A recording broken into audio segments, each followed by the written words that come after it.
27-year-old graduate student Gabriel Young brutally murdered his philosophy professor, Dr. Richard Sullivan, inside the professor's campus office at Miami University. The killing occurred shortly after a scheduled meeting where Young had received his final thesis evaluation, a failing grade on the dissertation he had spent over 3 years developing.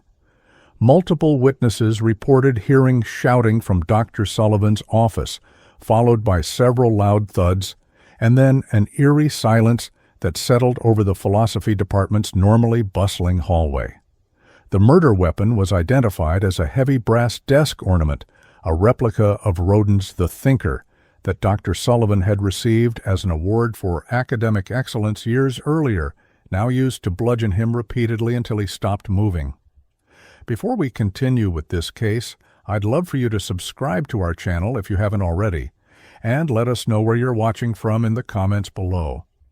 Now, let's continue examining the shocking case that sent ripples through Miami's academic community and raised disturbing questions about mental health resources in higher education.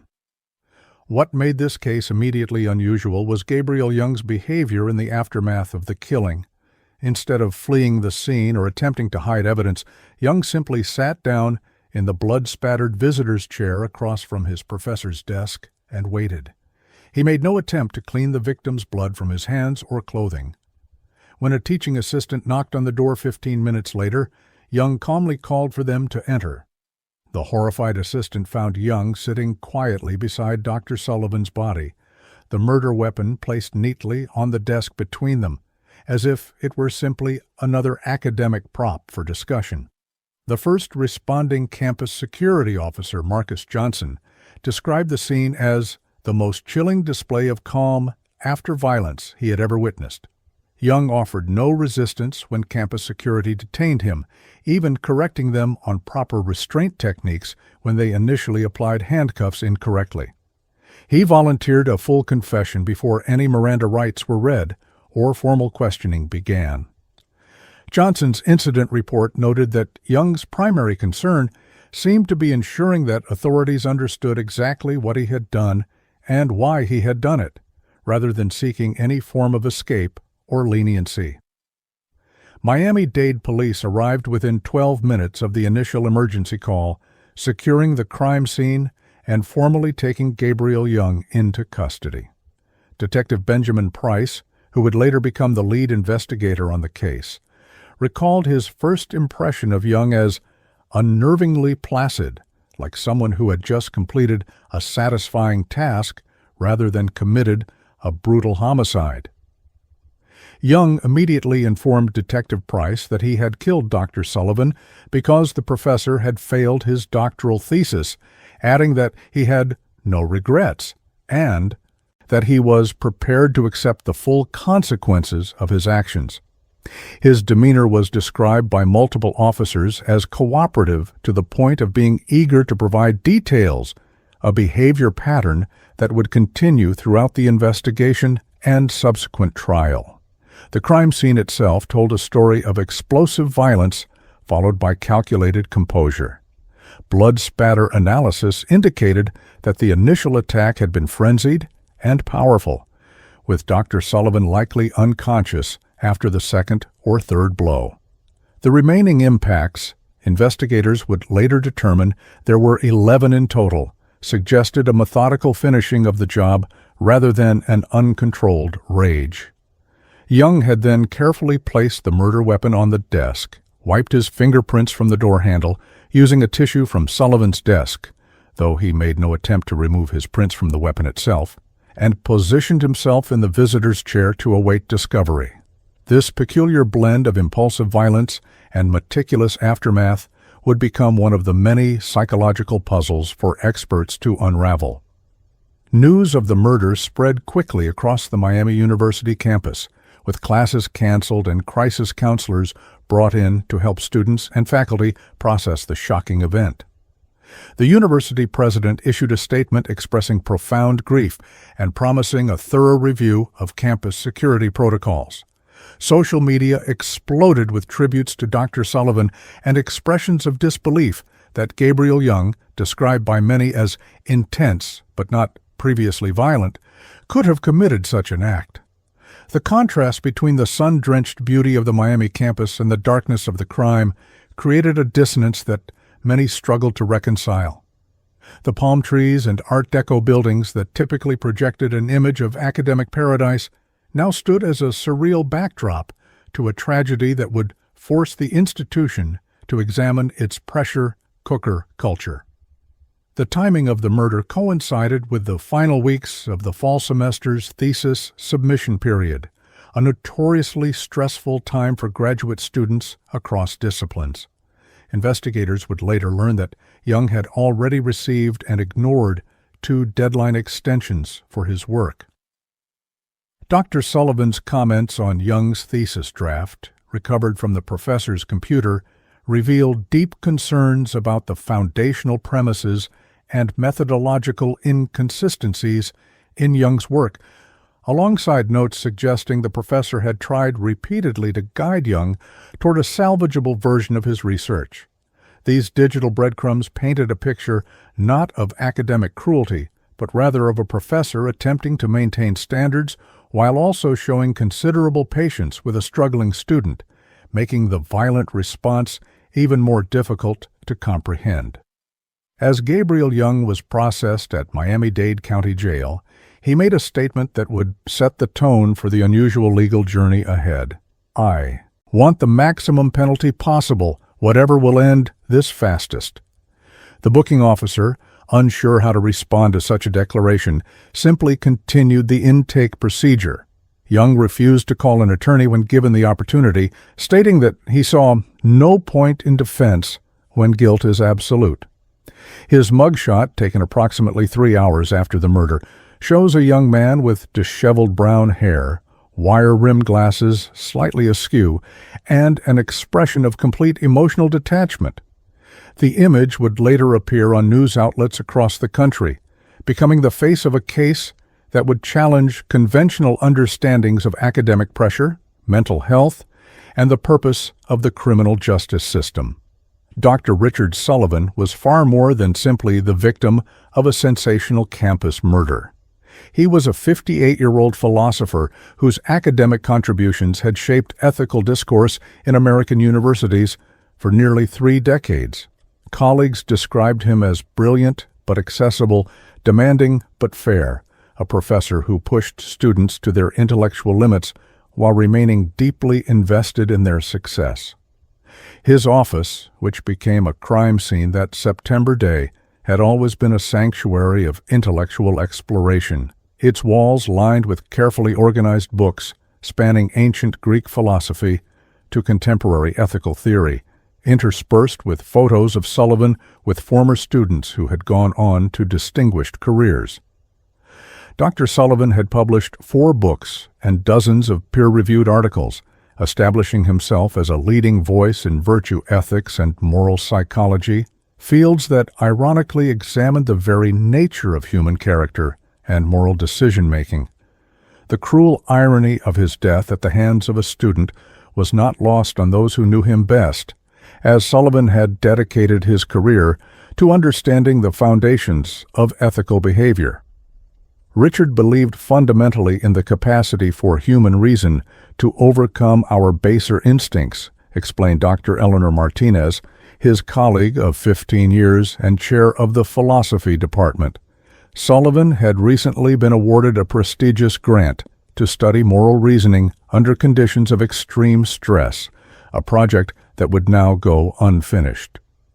His research agenda had evolved from abstract theoretical work in his earlier career to more practical applications of ethical frameworks to real-world problems, including educational ethics and the responsibilities of mentors to students. Friends noted that this shift reflected Sullivan's growing concern about preparing students not just to think well, but to live well, to apply philosophical principles to their actual lives and challenges. The personal dimensions of Richard Sullivan's life revealed a man whose commitment to the life of the mind was matched by his dedication to family and community. He left behind his wife of 32 years, Dr. Catherine Sullivan, a pediatric surgeon at Miami Children's Hospital, and their 2 adult children, Thomas, a high school teacher in Chicago, and Emma, a doctoral candidate in biochemistry at Johns Hopkins University. Weekend dinners at the Sullivan home in Coral Gables were legendary among graduate students who had been invited to these informal gatherings where philosophical discussions flowed alongside home-cooked meals. Catherine Sullivan would later testify that her husband had mentioned Gabriel Young's increasingly concerning behavior in the months before the murder, expressing worry rather than fear about his students' academic fixations and isolation. Richard saw it as his responsibility to help Gabriel find perspective, she told the court, her voice breaking. He believed that with the right guidance, Gabriel could channel his intellectual intensity in healthier directions. Beyond the university, Richard Sullivan was an active community member who led a philosophical discussion group at the Miami Public Library, volunteered teaching ethics courses at a local prison, and served on the ethics committee for several Miami hospitals. The weekend before his murder, he had participated in a beach cleanup event with his graduate seminar students, embodying his belief that philosophers should engage with the world, not just theorize about it. The murder not only extinguished a brilliant academic mind, but also tore a hole in the fabric of multiple communities that had benefited from Sullivan's contributions. His death leaves a void in so many spaces, remarked the university chaplain at the memorial service held 2 weeks after the murder. Richard did not just teach ethics, he lived them and taught others to do the same through his example. As investigators pieced together Dr. Sullivan's final days, they discovered evidence of his continued commitment to Gabriel Young's academic development despite growing concerns. His calendar showed 3 separate meetings with Young in the week leading up to the fatal encounter, far more time than typically allotted to any single graduate student. Email exchanges recovered from Sullivan's university account revealed a professor trying to balance rigorous academic standards with compassion for a student clearly struggling with the limitations of his work. While I cannot in good conscience approve this thesis in its current form, Sullivan had written 5 days before his death, I remain convinced of your intellectual capacity to address these fundamental issues if you're willing to reconsider some of your basic assumptions. The email continued with detailed suggestions for revising problematic sections and an offer of additional mentoring throughout the process. Richard Sullivan's teaching evaluations, spanning 26 years at Miami University, painted a portrait of a professor who challenged students intellectually while supporting them emotionally.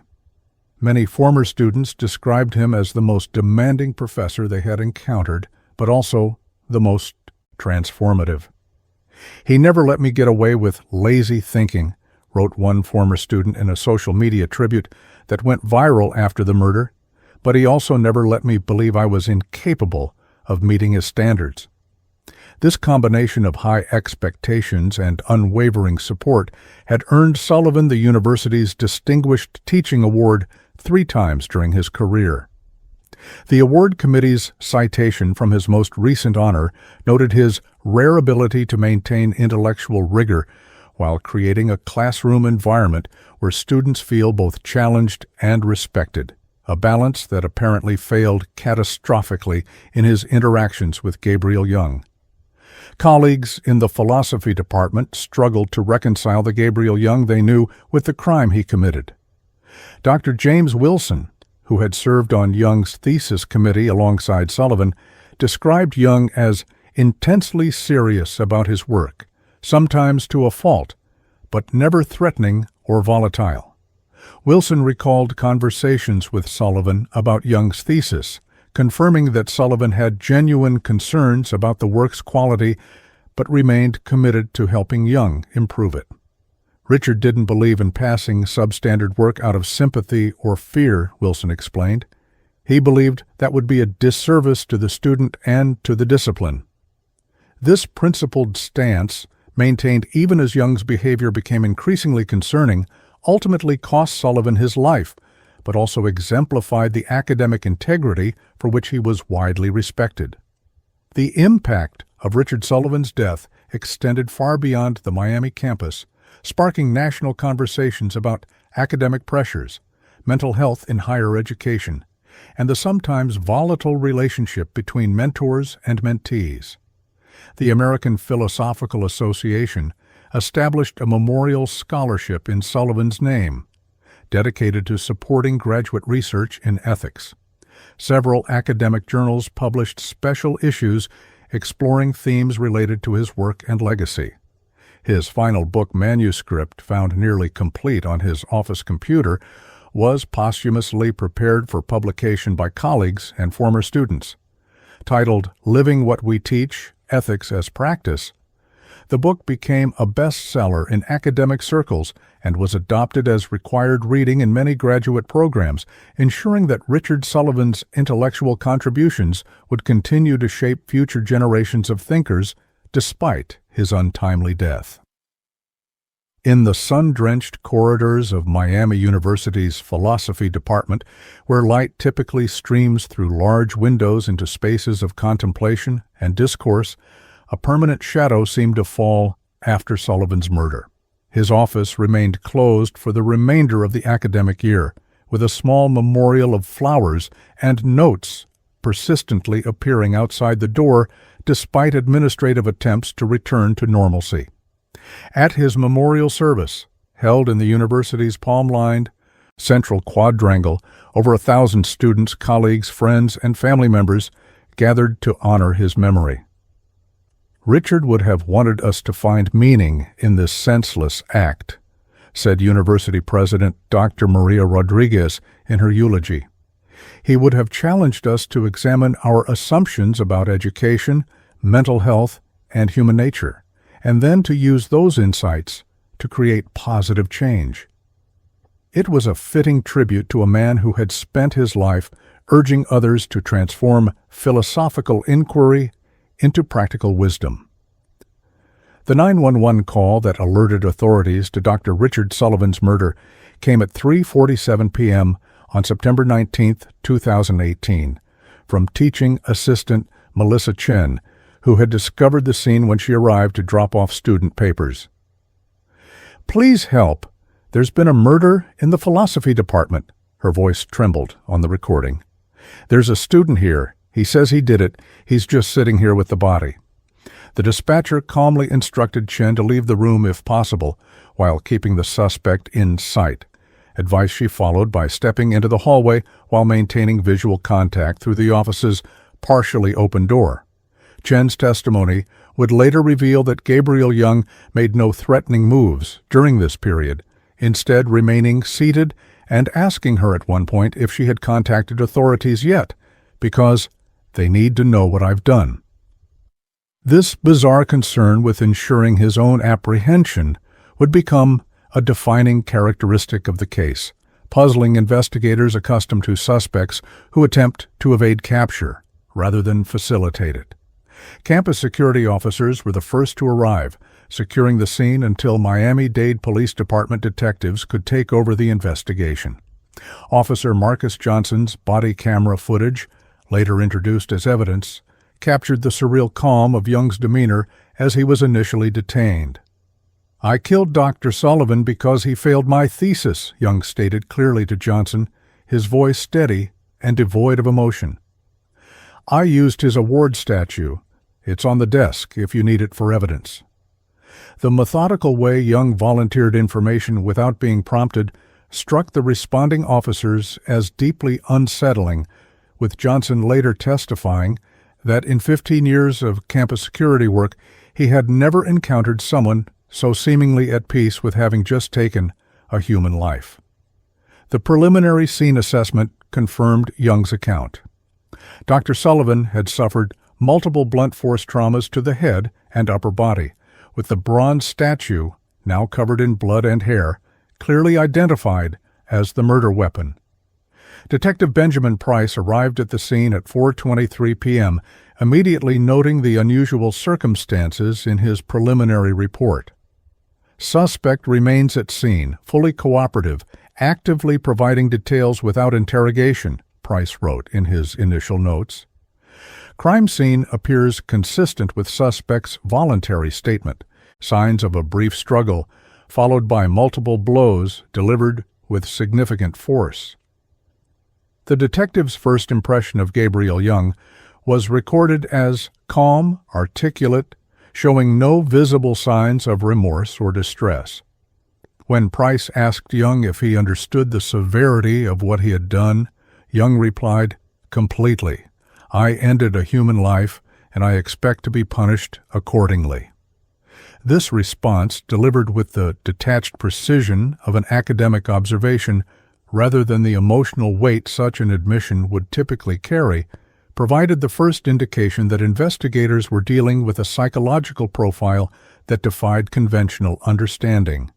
The initial processing of the crime scene yielded crucial evidence that would form the foundation of the case against Young, though his full confession made much of the forensic work seemingly redundant. Blood spatter analysis, conducted by Miami-Dade Crime Scene Unit technicians, indicated that Dr. Sullivan had been seated at his desk when the attack began, likely looking down at papers later identified as Young's thesis when the first blow struck him from across the desk. The pattern of blood on Young's clothing suggested he had continued striking Sullivan even after the victim had fallen forward onto the desk, explaining the concentration of blood on Young's chest and sleeves rather than his lower body. Fingerprint analysis confirmed Young's prints on the murder weapon, with no attempt made to wipe them away despite his careful cleaning of the door handle, a selective attention to evidence that investigators found particularly telling about Young's priorities and state of mind. Perhaps the most significant initial clue, beyond the physical evidence, was the stack of papers found splayed across Sullivan's desk, partially soaked in blood, but still legible enough for investigators to identify as Gabriel Young's doctoral thesis. The 347-page document entitled "Moral Absolutism in an Age of Relativism, a Defense of Universal Ethical Standards" bore extensive margin notes in what was confirmed to be Sullivan's handwriting. The final page contained a summary evaluation that stated, "While ambitious in scope, this thesis fundamentally fails to address the counter-arguments presented in the literature, relies on circular reasoning in key arguments, and does not meet the standards required for doctoral-level work." Below this assessment was Sullivan's final determination: grade, failing. Recommendation: substantial revision or consideration of alternative research direction. This document, carefully collected and preserved despite its gruesome condition, provided investigators with what appeared to be the trigger for Young's violent outburst, academic rejection of work he had invested years developing. The investigation took an unexpected turn when detectives began examining Young's apartment later that evening after obtaining a search warrant.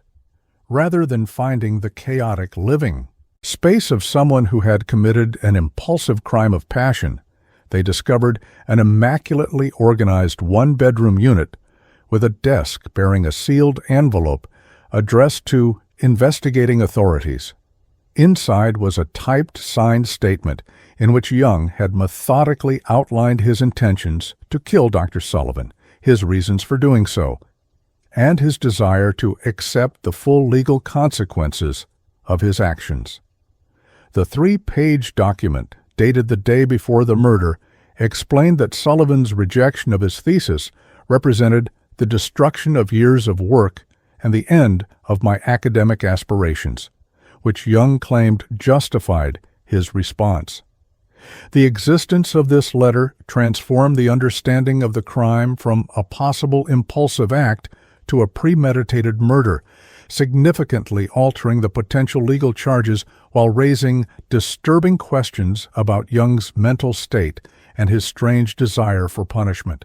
Detective Price's interview with Young's other thesis committee members revealed that concerns about his academic obsession and isolation had been growing for months before the murder. Dr. James Wilson described Young as becoming increasingly fixated on his thesis to the exclusion of all other aspects of life, regularly working through the night and skipping meals to revise his arguments. He seemed to have tied his entire sense of self-worth to this document, Wilson told investigators. When I suggested he might benefit from broadening his perspective or taking a short break from the work, he became agitated and accused me of not understanding the importance of his contributions to the field. Several professors had encouraged Young to utilize the university's counseling services, but there was no record of him ever making an appointment. This growing pattern of academic obsession, combined with increasing social isolation, created a psychological pressure cooker that apparently erupted when Sullivan delivered his final evaluation. The victim's email correspondence with colleagues about Young, recovered during the digital forensics portion of the investigation, painted a picture of escalating concern in the weeks leading up to the murder. In an email to Department Chair Dr. Eleanor Martinez, dated 2 weeks before his death, Sullivan wrote, "I'm growing increasingly worried about Gabriel's response to criticism of his work. He seems unable to separate scholarly critique from personal rejection, and his demeanor during our last meeting bordered on hostile." Sullivan had suggested a departmental intervention to address Young's academic progress and mental health, but was waiting for Young to complete his final thesis draft before taking further action. Martinez replied that she shared Sullivan's concerns but cautioned against any action that might be perceived by Young as ganging up against him, suggesting instead that Sullivan continue one-on-one mentoring while she quietly arranged for additional support resources to be made available. This exchange revealed that the academic staff had recognized warning signs but had underestimated the imminent danger that Young posed. The initial 24 hours of the investigation also included interviews with students and faculty who had witnessed interactions between Sullivan and Young in the days leading up to the murder. Graduate student Thomas Rodriguez recounted seeing Young and Sullivan in an intense discussion in the department hallway approximately a week before the killing. Dr. Sullivan was speaking calmly, but Gabriel was getting visibly agitated, Rodriguez reported. I heard him say something like, "You don't understand. This isn't just a paper to me. This is everything." Another student, Sarah Johnson, described encountering Young alone in the department library at 2 a.m. 2 nights before the murder, surrounded by books and muttering to himself, an incident she found concerning enough to mention to her advisor, though not to Sullivan directly. These testimonies, combined with evidence from Young's apartment and electronic devices, helped investigators construct a timeline of escalating distress, culminating in the fatal decision to confront Sullivan after receiving his final evaluation. In the vibrant but often chaotic city of Miami, where drug-related violence and crimes of passion were unfortunately common, the calculated nature of this academic murder stood out as particularly disturbing to veteran investigators. Miami has its share of violent crime, Detective Price later commented, but there's usually a clear connection to drugs, money, or romantic entanglements. The Sullivan murder represented something different, a cold, premeditated act born of intellectual rejection and academic pressure, carried out in broad daylight on a university campus traditionally considered a safe haven for the pursuit of knowledge. The case forced law enforcement to grapple with unfamiliar territory. A killer who not only refused to hide, but actively sought punishment, challenging fundamental assumptions about criminal motivation and behavior that typically guided investigative strategies and approaches to interrogation. As the initial phase of the investigation concluded, the crime scene was released back to the university, though Sullivan's office would remain closed and undisturbed for months afterward. The preliminary findings were presented to the Miami-Dade District Attorney's Office, which authorized first-degree murder charges against Gabriel Young based on the evidence of premeditation, the brutality of the attack, and Young's own written and verbal confessions. What would normally be a straightforward case was complicated by Young's unusual behavior, including his refusal of legal representation during initial hearings and his stated desire for the maximum possible punishment. This created an ethical quandary for the justice system, which is designed to presume innocence and protect defendants' rights, even when they themselves appear determined to circumvent those protections. The investigation had uncovered the what, how, and when of Sullivan's murder with unusual clarity, but the psychological why, beyond the surface motivation of academic rejection, remained a complex puzzle that would continue to unfold throughout the subsequent legal proceedings. Detective Benjamin Price found himself in the unusual position of investigating a murder where the perpetrator's identity was never in question. Gabriel Young had not only remained at the crime scene, but had eagerly claimed responsibility for Dr. Sullivan's death from the moment authorities arrived. Typically, we work to identify a suspect from evidence and witness testimony, Price later explained in a police academy training session about the case. With Young, our challenge was understanding the psychological dimensions of a crime where the suspect seemed to want to be caught and punished.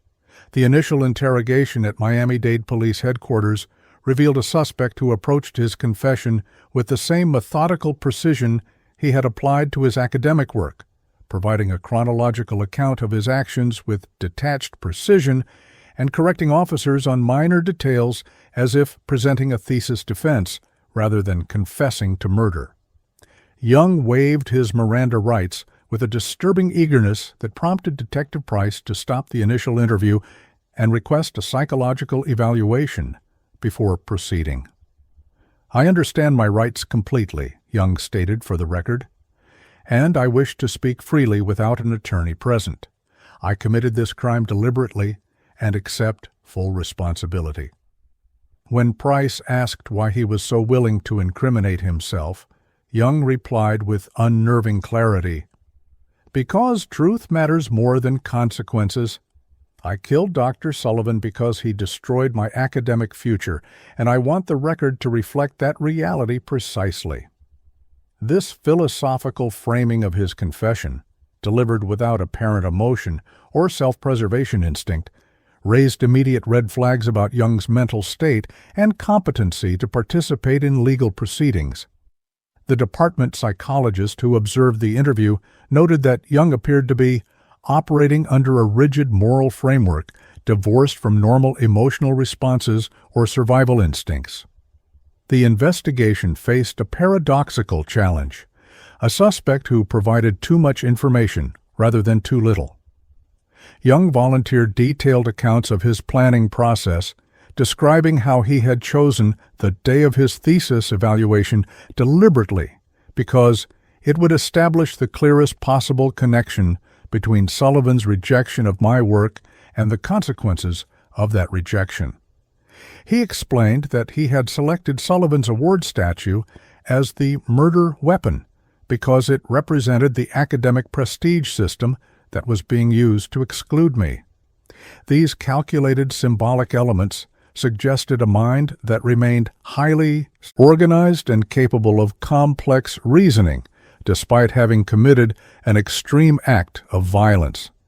Detective Price's case notes reflected growing concern that Young was either experiencing a profound psychiatric break while maintaining cognitive function, or demonstrating a disturbing form of rationality that justified murder as an appropriate response to academic failure. Young's digital footprint became a critical focus as investigators sought to understand his mental state leading up to the crime. His university-provided laptop, seized from his apartment, contained an obsessively organized research database for his thesis with thousands of articles, books, and notes, meticulously categorized and cross-referenced. Most concerning was a folder labeled Responses to Rejection, created 3 months before the murder, which contained detailed notes on historical figures who had faced academic or professional rejection and their subsequent actions.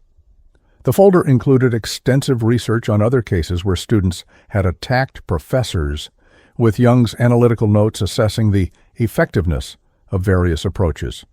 This discovery transformed investigators' understanding of the crime from a possible impulsive act of rage to something far more calculated, a premeditated killing that had been intellectually justified through a distorted academic lens. As a clearer picture of Gabriel Young emerged, investigators were struck by the absence of traditional risk factors typically associated with violent crime. Young had no criminal record, no history of violence, and no documented mental health issues. His academic record before the thesis controversy had been exemplary, with professors describing him as intensely focused and exceptionally bright, if somewhat socially awkward and overly serious. Interviews with former classmates revealed a student who rarely socialized but wasn't actively disliked.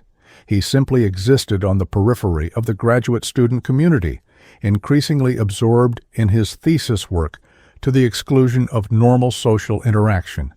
This profile differed significantly from typical violent offenders, suggesting that traditional investigative approaches might miss critical aspects of Young's psychology and motivation.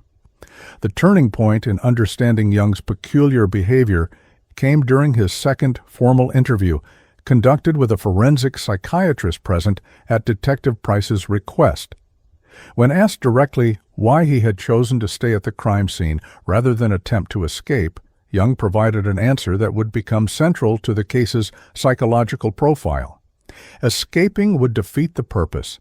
This wasn't just about eliminating Dr. Sullivan, it was about establishing a direct correspondence between action and consequence. Young elaborated that he viewed his murder of Sullivan as philosophically justified, and therefore had no reason to hide it. If my thesis on moral absolutism is correct, and I believe it is despite Sullivan's rejection, then my action was morally permissible under the circumstances, and I should be willing to submit that belief to the test of legal judgment. This chilling application of academic reasoning to justify murder suggested a mind that had become dangerously detached from normal ethical constraints while maintaining a twisted internal logic. Young's apartment yielded further insights into his deteriorating mental state in the months leading to the murder. Calendar entries showed a progressive withdrawal from all activities not directly related to his thesis, with the final 3 months containing no social engagements whatsoever. A journal found in his desk drawer documented his growing obsession with Sullivan's evaluation, with entries becoming increasingly paranoid and grandiose. Sullivan doesn't recognize the revolutionary nature of my work because it threatens the comfortable orthodoxy he's built his career upon, read one entry dated 6 weeks before the murder. If he rejects my thesis, he's not just rejecting a document, he's attempting to erase years of my life and thought. The journal's final entry, written the night before the murder, stated simply, "Tomorrow, judgment comes, either mine or his." This evidence of escalating distortion in Young's thinking provided investigators with a clearer timeline of his psychological deterioration. The financial investigation into Young's background revealed another dimension of pressure contributing to his mental state. Bank records showed mounting student loan debt exceeding $200,000, with savings nearly depleted and multiple credit cards approaching their limits. Young had been supporting himself through a combination of teaching assistantships and part-time academic editing work, both of which would likely disappear if he failed to complete his doctorate. His rental apartment lease was set to expire the month after the murder, with no evidence of renewal or alternative housing arrangements. These financial stressors, combined with the academic pressure of the thesis evaluation, created a perfect storm of circumstances in which Sullivan's rejection represented not just an intellectual setback, but potentially a complete collapse of Young's precarious life structure, helping investigators understand why the evaluation took on such catastrophic importance in Young's mind. Under Miami's relentless sun, the investigation moved from Young's apartment to his campus workspaces, where interviews with other graduate students revealed a pattern of concerning behavior that had largely gone unreported. Gabriel became increasingly hostile toward anyone who questioned his thesis arguments, reported fellow philosophy doctoral candidate Jennifer Martinez. About a month ago, he accused several of us of intellectual sabotage when we raised counterpoints during a department colloquium. Another student described finding Young alone in the graduate student office at 3 a.m., surrounded by books and muttering about vindication through history. These witnesses expressed guilt about not reporting these warning signs to faculty or campus mental health services, with one student admitting, "We all just thought he was intense and stressed about his thesis. In graduate school, that kind of obsession is often normalized rather than seen as a red flag." This normalization of extreme academic pressure and isolation emerged as a significant environmental factor in the case. As the investigation proceeded, Detective Price focused on establishing a complete timeline of the events immediately preceding the murder. Security camera footage from the philosophy department showed Young arriving for his scheduled 3:15 p.m. meeting with Sullivan, carrying a leather portfolio containing his thesis manuscript. The cameras captured him entering Sullivan's office at 3:17 p.m., appearing outwardly calm and professionally dressed. At 3:29 p.m., 12 minutes into the meeting, the hallway cameras recorded sounds of raised voices, though the words were indistinct. At 3:32 p.m., a loud crash was heard, followed by several impacts, and then silence. Young did not emerge from the office, and at 3:47 p.m., teaching assistant Melissa Chen arrived and made her discovery, leading to the 911 call.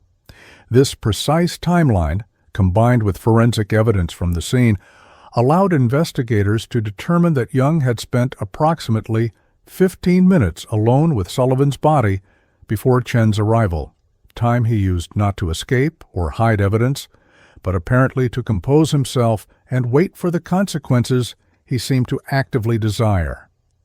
The Miami-Dade prosecutor assigned to the case, Victoria Cooper, found herself in the unusual position of preparing to try a defendant who had provided a full confession and actively discouraged any defense. In 15 years as a prosecutor, I've never encountered a defendant so determined to facilitate his own conviction, Cooper noted in her case preparation documents. Our challenge is ensuring that justice is properly served while preventing Young from manipulating the legal system to achieve what appears to be a desired outcome, severe punishment. Cooper instructed her team to proceed as if Young had entered a not guilty plea, building a case that would stand independent of his confession in case issues of competency or mental state later became central to the proceedings.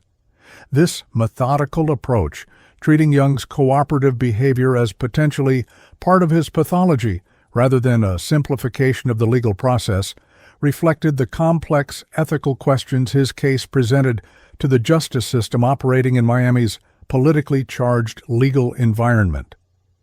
Prosecutor Victoria Cooper assembled a comprehensive case against Gabriel Young that would withstand scrutiny, regardless of the defendant's unusual determination to accept punishment.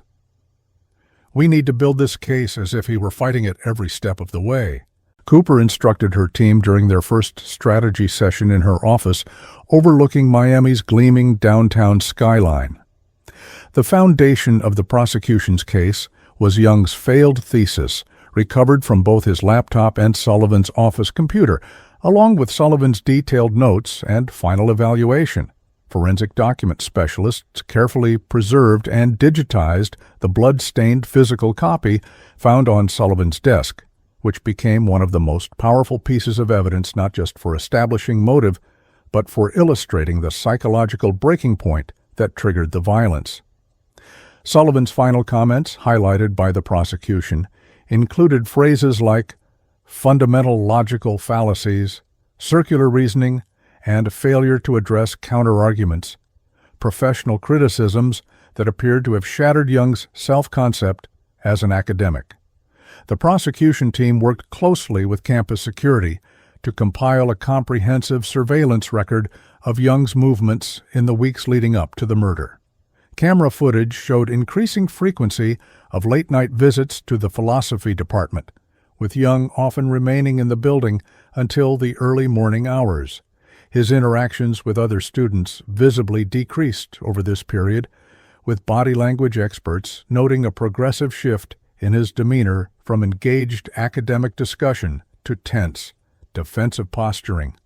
Particularly telling was footage from 3 days before the murder, showing Young standing outside Sullivan's office for nearly 20 minutes while the professor was teaching a class, seemingly rehearsing a conversation or confrontation. This evidence of escalating obsession and premeditation would prove crucial in establishing the first-degree murder charge that carried the potential for capital punishment, a legal outcome that Young himself appeared to desire. Witness statements from faculty members provided critical context about Young's deteriorating mental state and growing fixation on his thesis. Dr. Eleanor Martinez, chair of the philosophy department, provided emails and meeting notes documenting concerns about Young's increasingly erratic behavior. Gabriel began to ascribe almost mystical importance to his thesis. Martinez testified in her preliminary statement. He referred to it as work that will revolutionize ethical theory, and became increasingly unable to accept criticism or suggestion. Professor James Wilson, who served on Young's thesis committee alongside Sullivan, described a disturbing interaction approximately 2 weeks before the murder. Gabriel cornered me after class and demanded to know if I was conspiring with Sullivan to undermine his work. When I tried to reassure him that the committee's concerns were purely academic, he said, "My ideas threaten the entire foundation you've built your careers on. Of course, you want to silence me." These accounts established a pattern of paranoid ideation, centering on the thesis, creating a psychological profile of a student who had lost perspective on the boundary between academic evaluation and personal worth. The forensic evidence collected from the crime scene provided irrefutable physical proof of Young's guilt, though this was never in dispute given his continued confessions. Blood spatter analysis confirmed that Sullivan had been seated at his desk when the attack began, likely reviewing Young's thesis as evidenced by the document's position and the blood patterns across its pages.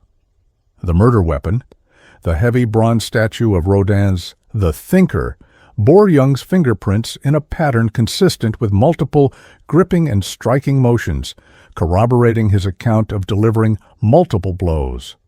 The medical examiner's report documented 11 distinct impact wounds to Sullivan's head and upper body, with the first 3 likely rendering him unconscious, and the remaining strikes demonstrating what the examiner described as significant overkill, a term indicating the application of force far beyond what was necessary to cause death, typically associated with extreme emotional states or personal animus toward the victim. Young's digital footprint revealed a carefully constructed justification for violence that proved invaluable to the prosecution's case. His personal journal, recovered from his laptop, documented a 3-month progression from academic frustration to what forensic psychologists identified as catastrophic thinking, a cognitive distortion where a single negative outcome is perceived as a complete and permanent disaster. If Sullivan fails my thesis, my entire intellectual existence becomes invalidated, Young wrote 6 weeks before the murder. 7 years of graduate work, thousands of hours of research, the complete dedication of my life to this project, all erased by one man's judgment. This escalation culminated in entries that began to frame Sullivan not just as a critic, but as an existential threat. He has the power to erase my contribution to human knowledge.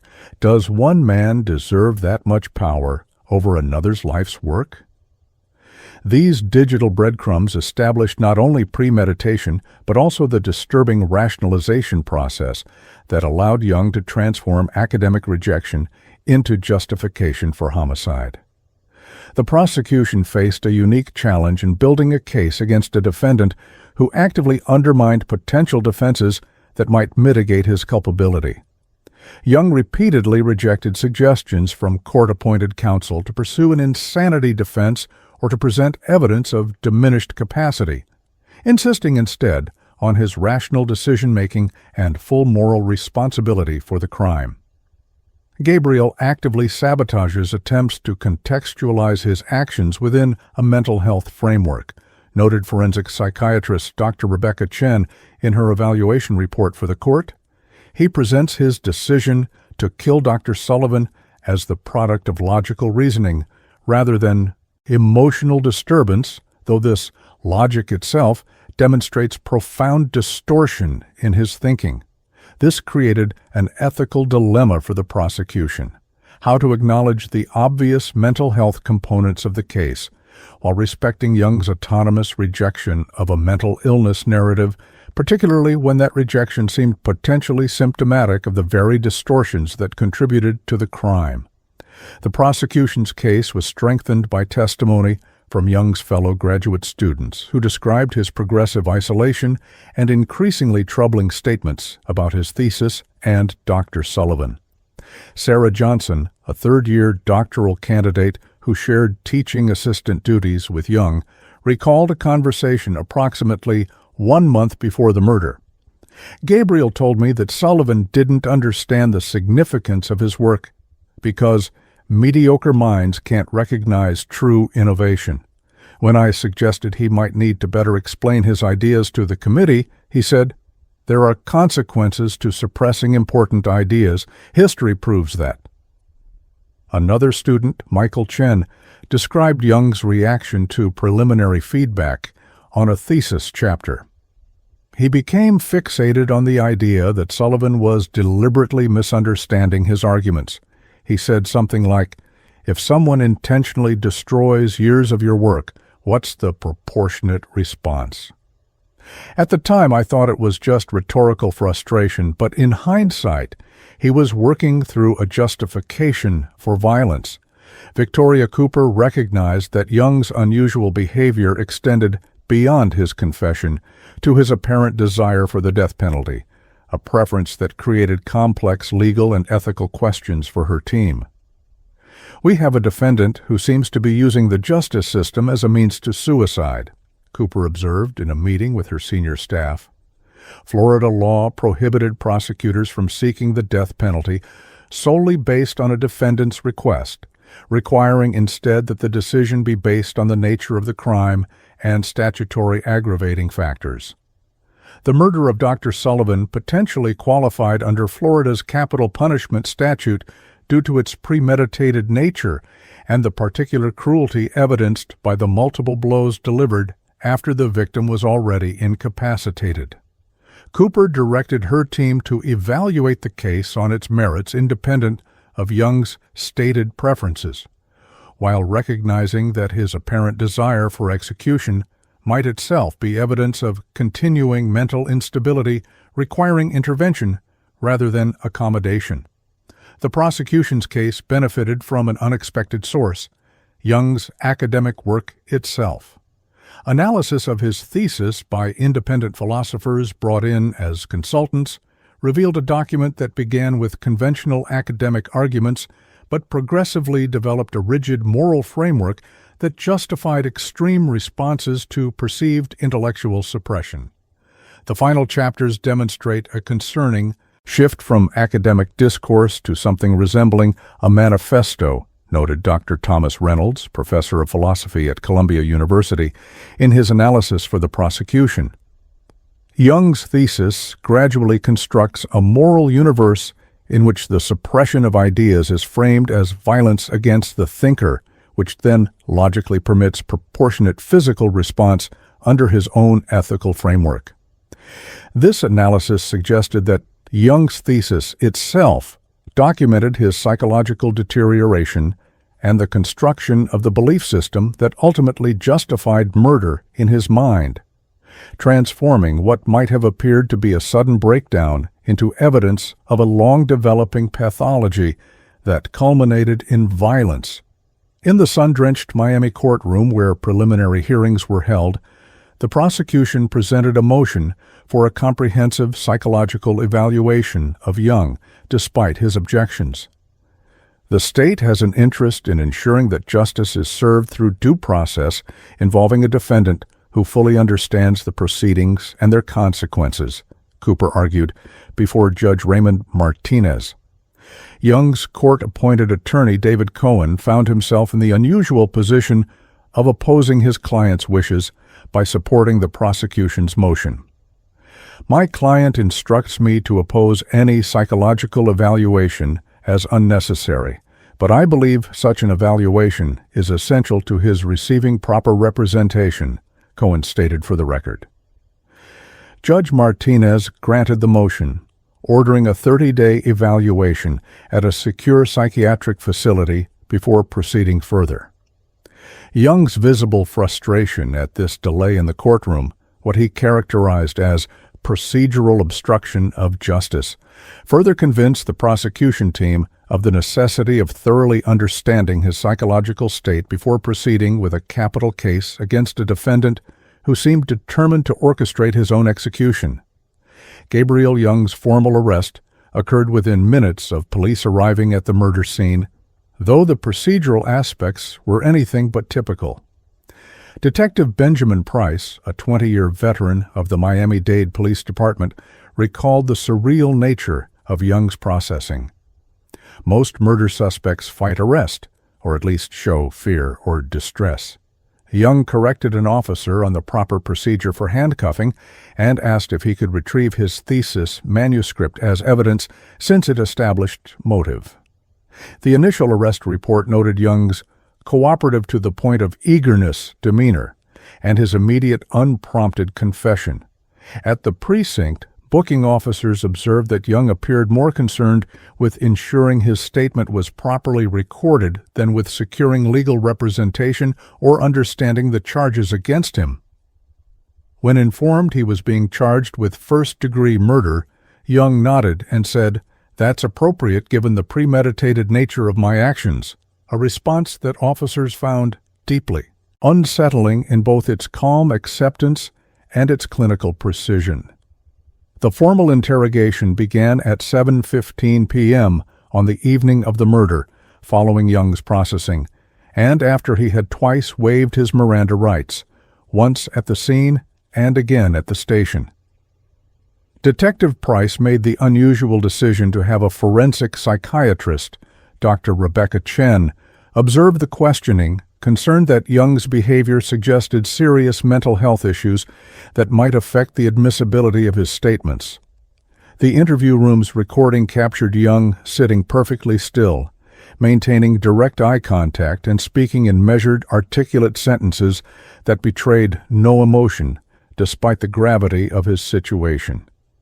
"I killed Dr. Richard Sullivan because he failed my doctoral thesis," Young stated at the beginning of the recording. "I used his award statue to strike him multiple times until he was dead. I had decided the previous day that if he rejected my work, I would kill him, and I carried out that decision as planned." This matter-of-fact confession, delivered as if presenting an academic paper rather than admitting to a brutal murder, immediately signaled to investigators that they were dealing with a highly unusual suspect. When Detective Price attempted to explore Young's emotional state before and during the crime, he encountered a level of detachment that bordered on the clinical. "Were you angry when Dr. Sullivan failed your thesis?" Price asked. "Anger isn't the correct categorization," Young replied, adjusting his glasses in a gesture that would become familiar throughout the interrogation. "I experienced a rational recognition that Sullivan had effectively destroyed years of my intellectual work and thereby negated my future. My response was proportionate to that destruction." This framing of murder as a logical consequence rather than an emotional reaction persisted throughout the questioning, with Young consistently refusing to acknowledge rage, passion, or loss of control as factors in his decision-making. Instead, he presented the killing as the outcome of a cost-benefit analysis. Sullivan removed my future, so I removed his. The symmetry has a certain philosophical elegance. The interrogation took a particularly disturbing turn when Detective Price confronted Young with the brutal nature of the attack. 11 separate blows, most delivered after Sullivan was likely already unconscious or dead. "Why continue hitting him after he was incapacitated?" Price asked. Young's response sent a chill through the observation room, where Dr. Chen was monitoring the interview. "Because incomplete actions create cognitive dissonance. Once I decided to kill him, I needed to ensure the action was completed thoroughly. Partial completion would have been intellectually unsatisfying." This fusion of academic jargon with homicidal intent highlighted the dangerous distortion in Young's thinking, where academic concepts had become untethered from normal, moral constraints and repurposed to justify extreme violence. Dr. Chen noted in her contemporaneous observations that Young appeared to be operating within a closed logical system where murder has been normalized through intellectual rationalization. As the interrogation continued, Detective Price shifted strategy to explore the foundational clue of the case, Young's failed thesis, and Sullivan's rejection of it. "Tell me about your thesis," Price requested, intentionally opening a topic where Young might reveal more about his psychological state through his passionate academic interest. Young immediately became more animated, launching into a detailed explanation of his work on moral absolutism and universal ethical standards.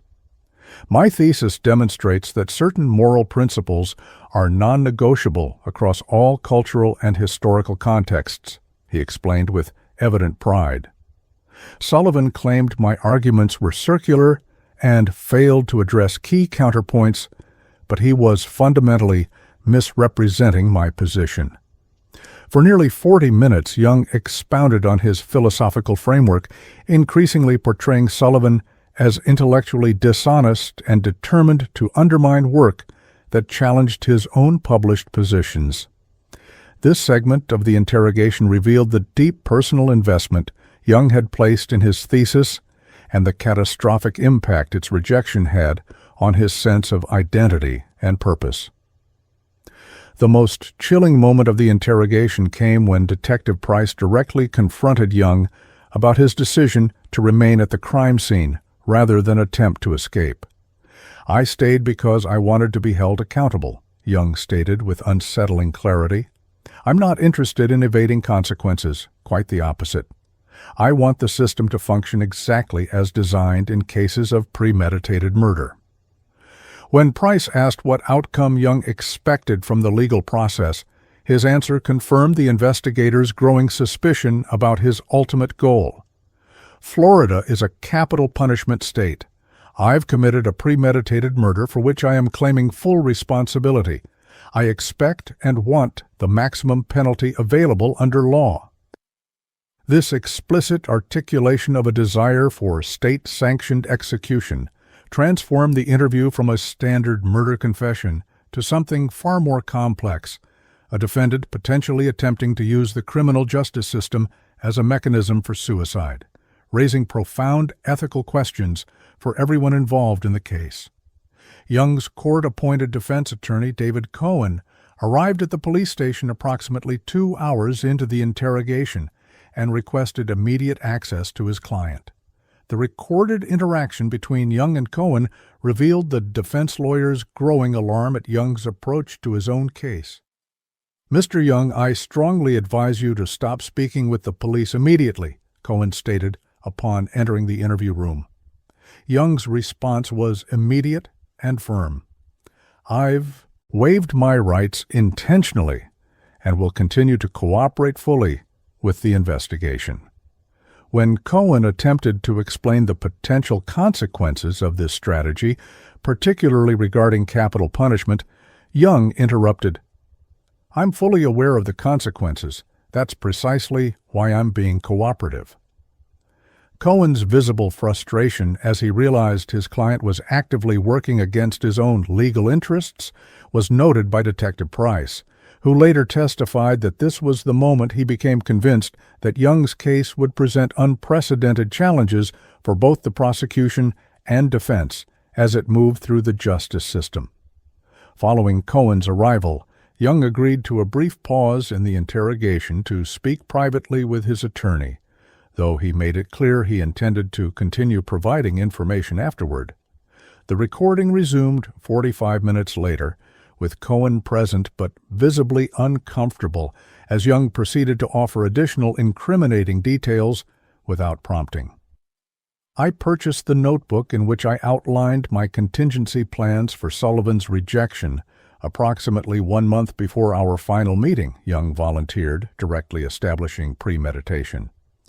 I considered multiple methods but selected the statue because of its symbolic significance. Using the physical representation of his academic achievement to end his life seemed fitting. Cohen's attempts to intervene were firmly but politely rebuffed by his client, who at one point turned to him and stated for the record, "I appreciate your professional obligation to protect my interests, but my interest is in taking full responsibility for my actions and receiving appropriate punishment." The interrogation concluded after nearly 4 hours, with Young having provided a complete confession, including details that only the killer could know. Before being returned to his cell, Young made a final statement that captured the essence of his disturbing perspective. "I want to be very clear about something, Detective. I'm not remorseful about killing Dr. Sullivan. Under the same circumstances, I would make the same decision again." His rejection of my work represented an intellectual violence that justified a physical response.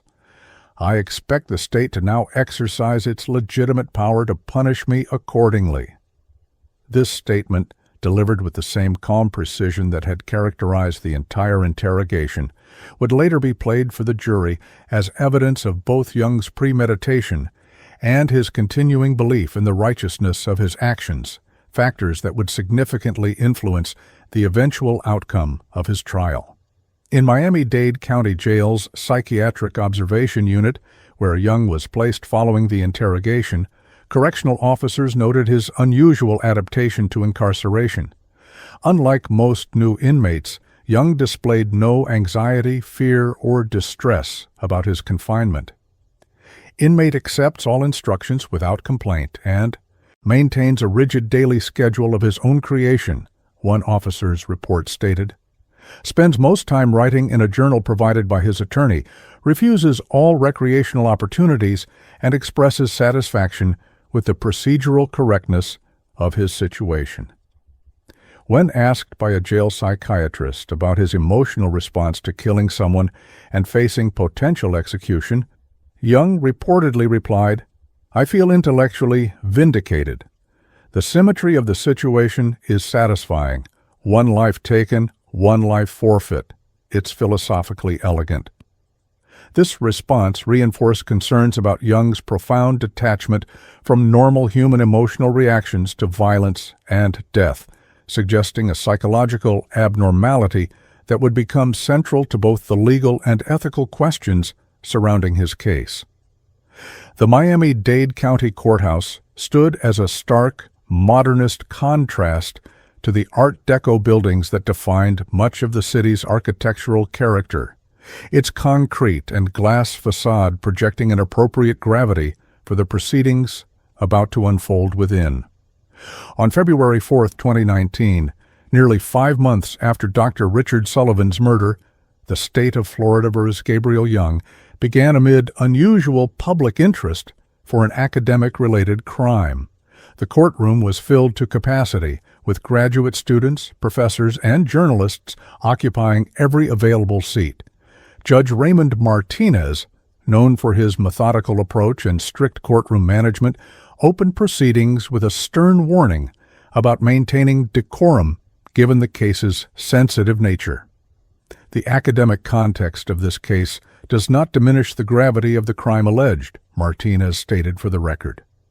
This court will treat the murder of Dr. Sullivan with the same seriousness as any other homicide case before it. Defense attorney David Cohen had spent the intervening months in a professional and ethical struggle rarely faced by criminal defense lawyers, representing a client who actively undermined his own defense at every turn. Cohen had filed multiple motions seeking psychological evaluations, each revealing Young to be legally competent despite what many mental health professionals described as profound distortions in thinking. The court-appointed psychiatrist's final report concluded that Young understood the nature of the proceedings against him, could assist in his defense if he chose to, and did not meet the legal criteria for insanity, despite exhibiting what the doctor termed a highly unusual detachment from normal human emotional responses and moral reasoning. This evaluation left Cohen with few options for defending a client who not only admitted guilt, but rejected any suggestion of mitigating circumstances or diminished responsibility. The prosecution team, led by Victoria Cooper, approached the opening day with a comprehensive strategy designed to present the murder as both premeditated and particularly cruel, qualifying it for capital punishment consideration under Florida law. Cooper's opening statement methodically laid out the state's case, beginning with Young's academic obsession and progressing through his documented planning and brutal execution of the murder. The evidence will show that the defendant, Gabriel Young, made a conscious, deliberate decision to take Dr. Sullivan's life because he could not accept professional criticism, Cooper told the jury, her voice resonating through the hushed courtroom. This wasn't a crime of sudden passion or impulsive rage. It was calculated, planned, and carried out with chilling precision by a man who valued his academic work above a human life. The most dramatic moment of the day's proceedings came when Cohen rose to deliver the defense's opening statement.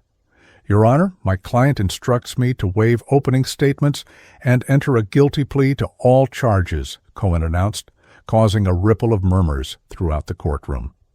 Judge Martinez called both attorneys to the bench for a hushed conference before addressing Young directly. "Mr. Young, do you understand that by pleading guilty to first-degree murder, you face possible sentences including life without parole or death by lethal injection?" Martinez asked, his tone grave. Young's response, delivered in the same even tone he had maintained since his arrest, stunned the courtroom. "Yes, Your Honor, I understand completely, and I specifically request that the court impose the death penalty as the appropriate punishment for my crime." Martinez immediately called a recess to address this unprecedented situation, instructing both attorneys to meet him in chambers while the jury was sequestered. The legal drama that unfolded in Judge Martinez's chambers would later be revealed through court transcripts and became a central ethical question in the case. "Your Honor, my client is actively seeking execution by the state, which raises profound questions about his true competency regardless of clinical evaluations," Cohen argued. "I believe the court has an obligation to reject his guilty plea and proceed with a full trial to ensure all mitigating factors are properly considered." Prosecutor Cooper, placed in the unusual position of potentially arguing against a guilty plea, concurred, "The state has an interest in ensuring that justice is served through proper procedure, not through a defendant's potential manipulation of the system to achieve suicide by court." After lengthy deliberation, Judge Martinez ruled that the case would proceed to full trial despite Young's objection, citing the court's independent obligation to ensure justice is properly served in capital cases, regardless of the defendant's stated preferences. When court reconvened, Judge Martinez informed Young that his guilty plea was rejected and the trial would proceed as scheduled. Young's visible frustration manifested in a rare display of emotion as he addressed the court. "Your Honor, I'm being denied my right to take responsibility. For my actions. The system appears designed to avoid reaching the obvious conclusion that my crime deserves capital punishment. Martinez responded with measured firmness. Mr. Young, this court is not designed to accommodate your desire for a particular punishment, but to ensure justice is served according to law. That process includes a full presentation of evidence and consideration of all relevant factors. This exchange established the unusual dynamic that would characterize the entire trial. A defendant frustrated by procedural protections designed to prevent exactly the outcome he seemed determined to achieve. The prosecution's case began with testimony from first responders and crime scene investigators, establishing the basic facts of Sullivan's murder. Campus Security Officer Marcus Johnson described finding Young sitting calmly beside Sullivan's body, while crime scene technician Maria Gonzalez presented the blood spatter analysis that demonstrated the brutal nature of the attack. Throughout this testimony, Young sat at the defense table taking meticulous notes, occasionally passing papers to his attorney with corrections or clarifications about details of the evidence being presented. Cohen appeared increasingly uncomfortable with his client's active participation, particularly when Young's notes suggested ways the prosecution could strengthen their case against him. Judge Martinez observed this dynamic with evident concern, twice calling recesses to allow Cohen to confer with his client about appropriate courtroom behavior. The prosecution's strategy focused heavily on establishing premeditation, presenting evidence recovered from Young's apartment and electronic devices.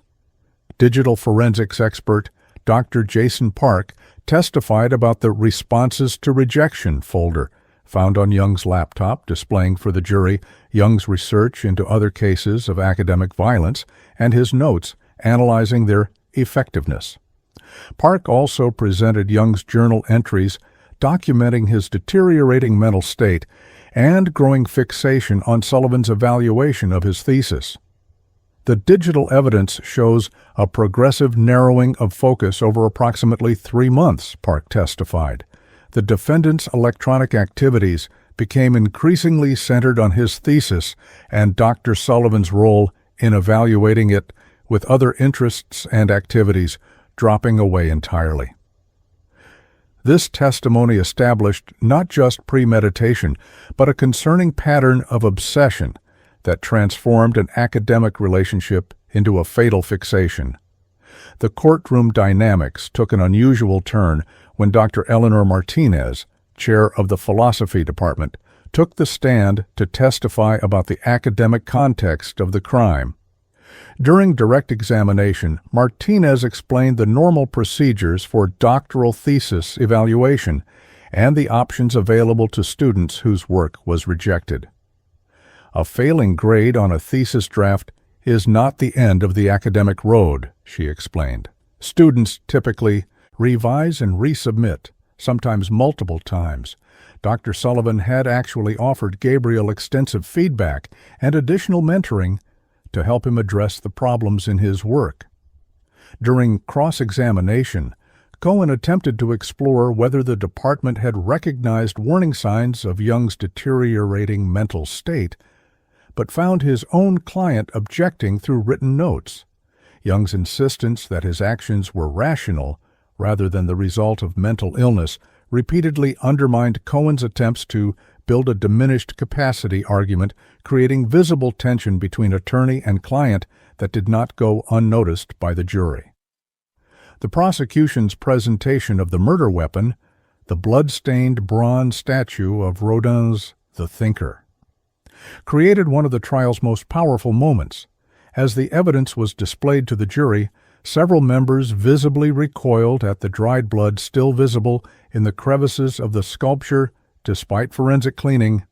Medical examiner Dr. James Wilson testified about the 11 distinct impact wounds found on Sullivan's body, using anatomical diagrams to explain how the first 3 blows likely rendered the victim unconscious, while the remaining 8 demonstrated extreme overkill indicative of rage or a desire to ensure death.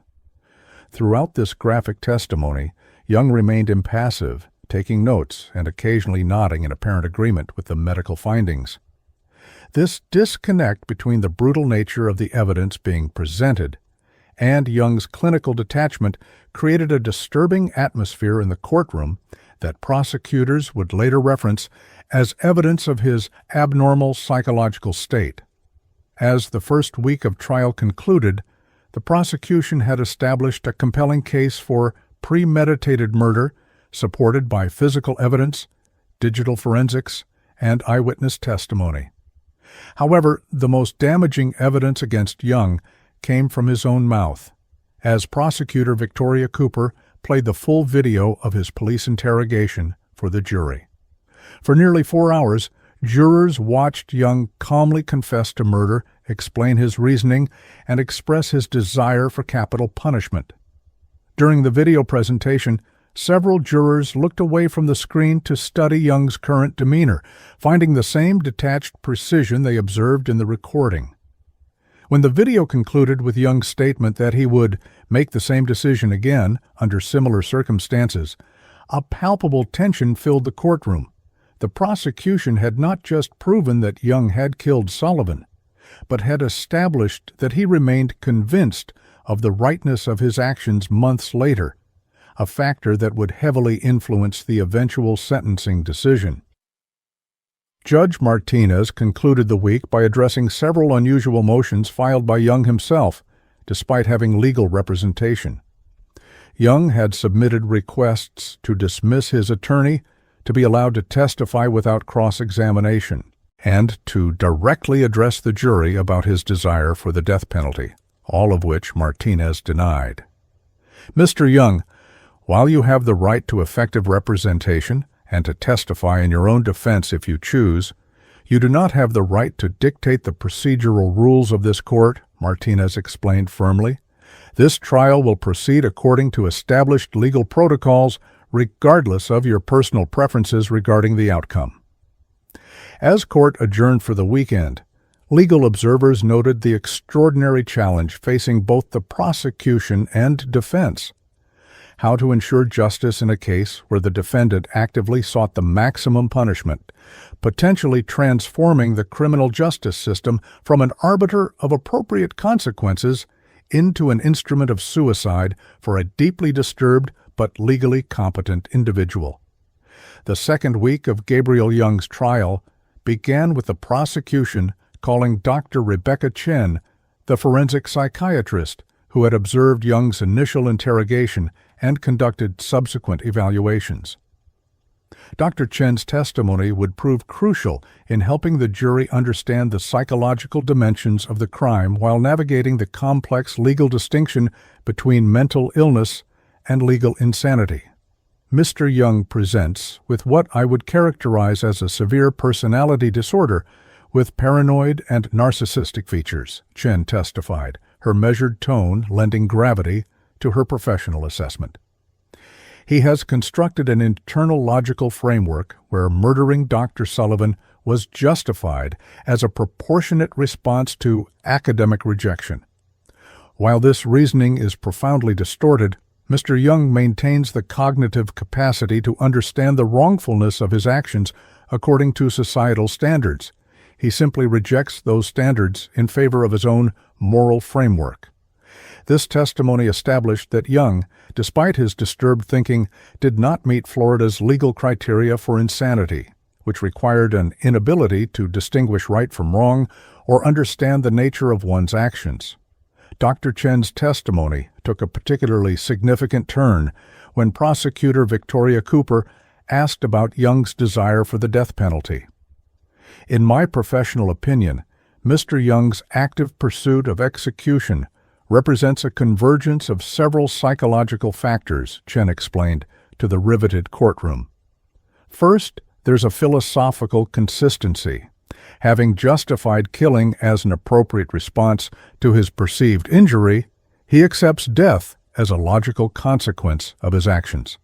Second, I believe Mr. Young experiences a form of suicidal ideation where he prefers state-sanctioned execution to continuing life with the collapse of his academic identity. Finally, there's an element of grandiosity. He sees himself as a philosophical martyr whose death will validate the principles articulated in his rejected thesis. This complex explanation provided the jury with a framework for understanding Jung's otherwise bewildering courtroom behavior, where he actively undermined his own defense while maintaining a demeanor of calm rationality. The defense's cross-examination of Dr. Chen revealed the strategic dilemma facing attorney David Cohen, as he attempted to use her testimony to build a case for Jung's mental disturbance while his own client rejected this characterization. Would you agree that someone who kills another person over academic criticism is suffering from some form of mental abnormality? Cohen asked. Chen's nuanced response highlighted the gray area between mental illness and legal insanity. Mr. Jung's value system and reasoning process show significant distortion from normal psychological functioning. However, this distortion exists within a coherent internal logic that allows him to function in most aspects of life, while maintaining a profoundly skewed moral framework regarding his academic work. When Cohen attempted to press further about Jung's capacity for normal emotional responses, Jung himself raised a hand in apparent objection, prompting Judge Martinez to call yet another conference at the bench to address the growing conflict between defendant and counsel. Following Dr. Chen's testimony, the prosecution called Professor James Wilson, who had served on Jung's thesis committee alongside Dr. Sullivan. Wilson provided critical insights into Jung's academic performance and deteriorating behavior in the months before the murder. Gabriel was always intensely serious about his work, but there was a noticeable shift about 4 months before the incident, Wilson testified, his voice carrying the weight of someone still processing a colleague's violent death. He began interpreting routine academic feedback as personal attacks or conspiracies to undermine his work. During a department colloquium where students present their research for peer feedback, Gabriel accused another doctoral candidate of intellectual sabotage when she raised standard counter-arguments to his position. Wilson described how faculty members had become increasingly concerned about Jung's isolation and fixation on his thesis, with Sullivan taking a particularly active role in trying to help Jung gain perspective on his work while maintaining appropriate academic standards. The prosecution's presentation of Sullivan's notes on Jung's thesis provided the jury with direct insight into the academic evaluation that had triggered the murder. Using a digital projection system, Cooper displayed Sullivan's detailed comments on the manuscript, showing thoughtful engagement rather than dismissive criticism. Dr. Sullivan's notes show a professor deeply engaged with his students' ideas, pointing out logical inconsistencies while suggesting pathways to strengthen the arguments, Cooper observed, while guiding Wilson through the evidence. When asked whether Sullivan's evaluation was unusually harsh or unfair, Wilson responded emphatically, "Absolutely not." Richard was providing exactly the kind of rigorous but constructive criticism that defines good doctoral supervision. His comments were challenging but respectful, and his recommendation for substantial revision rather than outright rejection actually demonstrated considerable faith in Gabriel's ability to improve the work. This testimony directly countered any potential narrative of Sullivan as an unreasonable or malicious evaluator, further undermining any justification for Jung's violent response. The courtroom fell completely silent when the prosecution called Sarah Johnson, a fellow philosophy doctoral student who had witnessed a disturbing interaction with Jung shortly before the murder. Johnson recounted a conversation in the graduate student lounge approximately 2 weeks before Sullivan's death. Gabriel was working late, surrounded by books and looking exhausted. I asked how his thesis was progressing, and his response really alarmed me. He said, "Sullivan doesn't understand that some ideas are worth killing for. Throughout history, people have died for less important principles than the ones in my work. Johnson testified that she had interpreted the statement as metaphorical academic hyperbole at the time, a rhetorical flourish rather than a literal threat. In graduate school, especially in philosophy, people often use dramatic language when discussing their work. I didn't realize he was actually contemplating violence. Her visible distress as she recounted this missed warning sign resonated with the jury, many of whom seemed to recognize the common human tendency to normalize concerning behavior rather than confront its potentially dangerous implications. The prosecution's case took an unexpected turn when they called Dr. Thomas Reynolds, the independent philosopher who had analyzed Jung's thesis, for the investigation. Reynolds, a distinguished professor from Columbia University with no prior connection to Miami University or the parties involved, provided expert testimony on the content of Jung's work itself.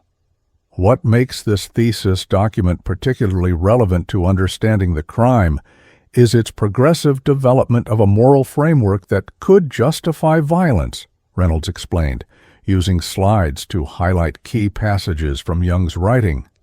The early chapters present conventional academic arguments about moral absolutism, but around page 187, the work begins constructing a philosophical justification for responding to intellectual violence with physical force. Reynolds characterized this shift as academically dressed vengeance theory rather than legitimate ethical philosophy, noting how Jung had selectively cited historical philosophers out of context to support his increasingly disturbed worldview. This analysis of the thesis itself as documentary evidence of Jung's psychological deterioration provided the jury with a timeline of his descent from serious academic to killer. In a dramatic courtroom moment, prosecutor Victoria Cooper asked Dr. Reynolds about a specific passage from the conclusion of Jung's thesis. When powerful academic gatekeepers suppress revolutionary ideas, they commit an act of violence against the mind that created those ideas. Justice demands proportionate response to such violence. Reynolds explained how this statement, presented as philosophical conclusion, effectively laid the groundwork for Jung's later actions. This passage reveals a fundamental distortion in Mr. Jung's thinking, where he equates critical evaluation with actual violence, thereby creating a moral framework that could justify murder as self-defense against intellectual violence. It's a profound warping of philosophical reasoning to serve deeply disturbed personal needs. Throughout this testimony, Jung sat at the defense table nodding in apparent agreement with Reynolds's characterization of his work, seemingly viewing the analysis as validation rather than condemnation, a reaction that visibly disturbed several jurors who observed it. The defense finally found limited traction when Cohen called Jung's undergraduate advisor, Dr. Laura Chen from the University of Chicago, to testify about his earlier academic performance and psychological state. The Gabriel Jung I knew as an undergraduate was intense and deeply committed to philosophy, but he was also well-adjusted, collegial, and responsive to feedback, Chen testified, providing the jury with a contrast to the disturbed graduate student who had committed murder. He graduated summa cum laude, wrote a brilliant honors thesis on Kantian ethics, and received enthusiastic recommendations from every faculty member who worked with him. When Cohen asked about any warning signs or concerning behavior during his undergraduate years, Chen's response highlighted the apparent psychological deterioration that had occurred during Jung's doctoral studies. There was nothing in his undergraduate performance that would have predicted this outcome. He engaged in spirited debate, but always maintained appropriate boundaries and respected differing viewpoints. The person described in these proceedings bears little resemblance to the promising young philosopher I mentored. The testimony took an unexpected direction when Cohen asked Dr. Chen about the academic pressure and isolation common in doctoral programs. Philosophy doctoral programs can create psychological pressure cookers, Chen explained, drawing on her decades of experience mentoring graduate students. Students often invest years in highly specialized work that only a handful of people worldwide fully understand. Their entire identity and future prospects become wrapped up in their dissertation. When that work is rejected, some experience it as a complete collapse of their sense of self and purpose. Chen was careful to emphasize that this pressure rarely leads to violence, but her testimony provided context for understanding how the normal stresses of doctoral education might interact with underlying psychological vulnerabilities to create dangerous conditions. This perspective offered the jury a framework for considering Young's actions as emerging from a confluence of systemic academic pressures and individual psychological factors rather than simple evil intent.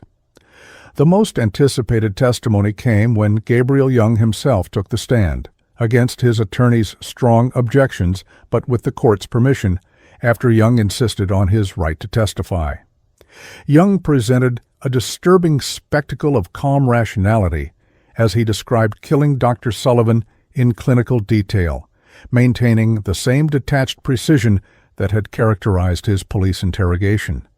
When Dr. Sullivan informed me that my thesis failed and would require substantial revision, I recognized that he was effectively negating years of my intellectual labor, Young testified, his voice steady and academic in tone.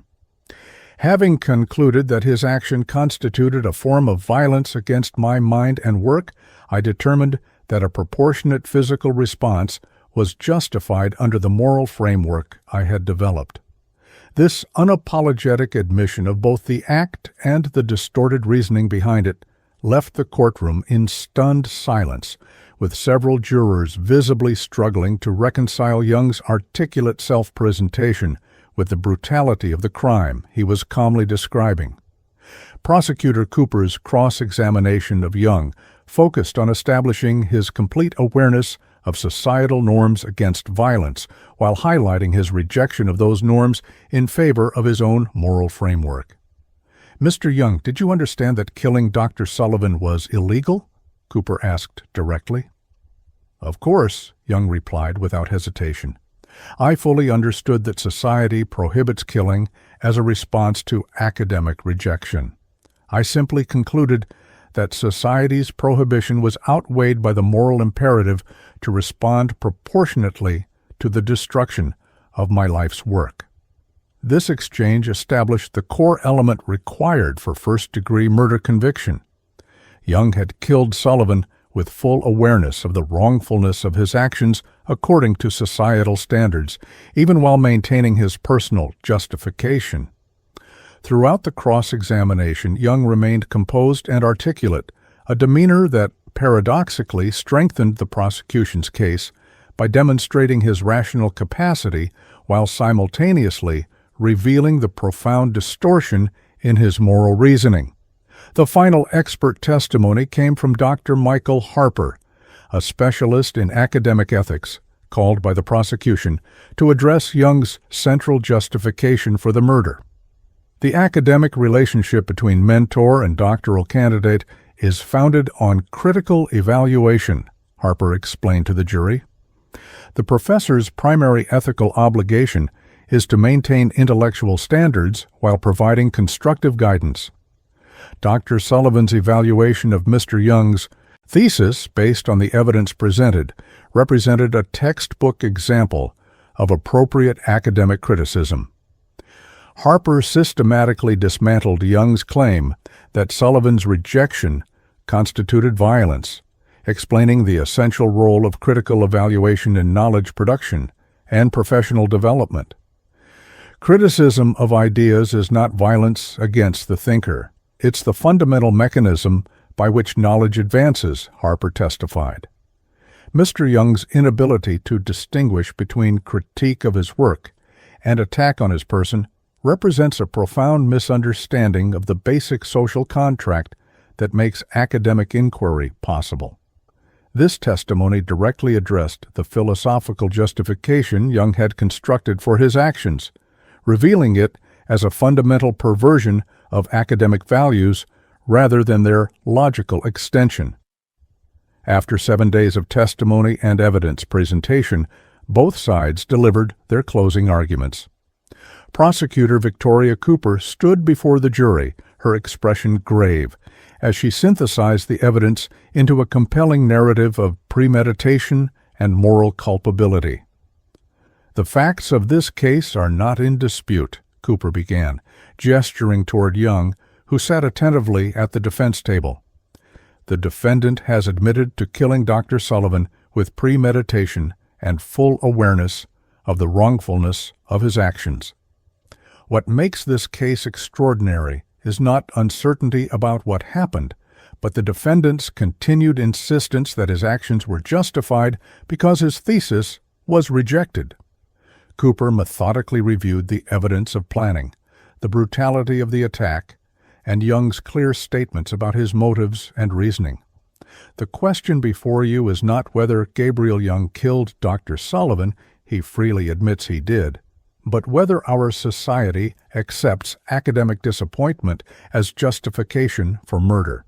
Your verdict will send a clear message about the values we uphold and the boundaries we enforce, even in cases of profound psychological distortion." Defense attorney David Cohen faced the nearly impossible task of delivering a closing argument for a client who had consistently undermined his own defense. "My ethical obligation as defense counsel requires me to advocate for my client's best interests, even when those interests conflict with his stated preferences," Cohen began, acknowledging the unusual circumstances. Rather than arguing for acquittal, Cohen focused on contextualizing Young's actions within a framework of mental disturbance that, while not meeting the legal standard for insanity, should inform the jury's understanding of the case.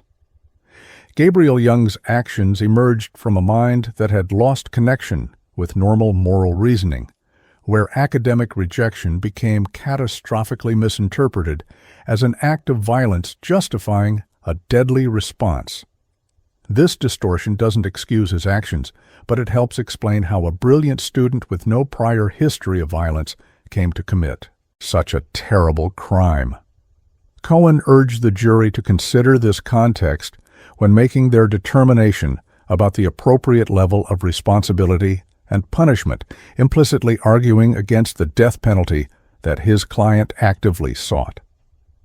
Following the attorney's closing statements, Judge Martinez provided detailed instructions to the jury regarding the legal standards they must apply in their deliberations. He explained the elements required for first-degree murder in Florida, the state's burden of proof, and the process for considering lesser included offenses if they found the evidence insufficient for a first-degree conviction. Martinez placed particular emphasis on the distinction between mental illness and legal insanity, noting that distorted thinking or moral reasoning without the inability to distinguish right from wrong according to societal standards does not constitute legal insanity under Florida law. After receiving these instructions, the jury retired to the deliberation room at 2:15 p.m. on February 12, 2019.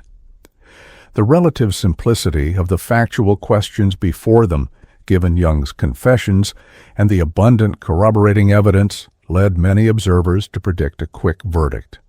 However, court officers would later reveal that the jury's discussions focused extensively on questions of moral culpability and appropriate punishment rather than simple determination of guilt. After just 4 hours of deliberation, the jury returned with their verdict. The courtroom fell silent as the jurors filed in, many avoiding eye contact with Young, who sat with the same composed demeanor he had maintained throughout the trial. Judge Martinez asked if the jury had reached a unanimous verdict, and the foreperson, a middle-aged high school teacher, responded affirmatively. "On the sole count of the indictment, first-degree murder, we find the defendant, Gabriel Young, guilty as charged," the foreperson announced, her voice steady but solemn. Young's reaction defied conventional expectations.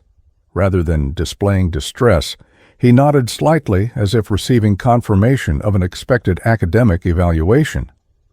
This response, captured by courtroom cameras, would later become one of the defining images of the case, featured in news reports and documentary analyses of criminal psychology. Judge Martinez thanked the jury for their service and announced that the penalty phase of the trial would begin the following week, when the same jury would hear evidence and arguments regarding appropriate punishment. The penalty phase began on February 18, 2019, with the prosecution presenting evidence of aggravating factors that would justify the death penalty under Florida law. Cooper focused on the premeditated nature of the crime, the particular cruelty demonstrated by the 11 separate blows, and Young's continued insistence that his actions were justified, factors suggesting he presented an ongoing danger due to his distorted moral framework. The cash. Defendant has stated repeatedly, including from that witness stand, that he would make the same decision again under similar circumstances, Cooper reminded the jury. His philosophical justification for murder remains intact and unchallenged in his mind. The prosecution also presented victim impact statements from Sullivan's family, with his widow, Dr. Catherine Sullivan, delivering emotional testimony about the devastating personal and professional loss suffered by the family and academic community. Richard dedicated his life to nurturing minds and pushing students toward their highest potential, she testified, her voice breaking. The cruel irony that he was killed for maintaining academic standards, for doing his job with integrity, is a wound that will never fully heal.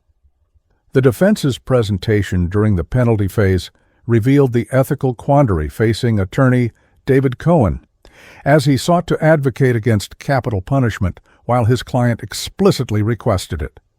Cohen presented extensive evidence of Young's previously unblemished record, his academic achievements before his psychological deterioration, and expert testimony suggesting that his distorted thinking, while not meeting the legal standard for insanity, represented significant mental impairment that should mitigate punishment.